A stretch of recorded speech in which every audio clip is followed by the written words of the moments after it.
Depression की बीमारी में क्या होता है, हमारा अपने बारे में एक नेगेटिव स्कीमा बन जाता है।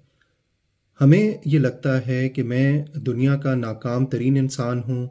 I am a failure. मैंने कुछ अचीव नहीं किया, सब लोग मुझसे आगे निकल गए हैं। मेरी ज़िंदगी बेमकसद है, इसका कोई पर्पस मीनिंग नहीं है।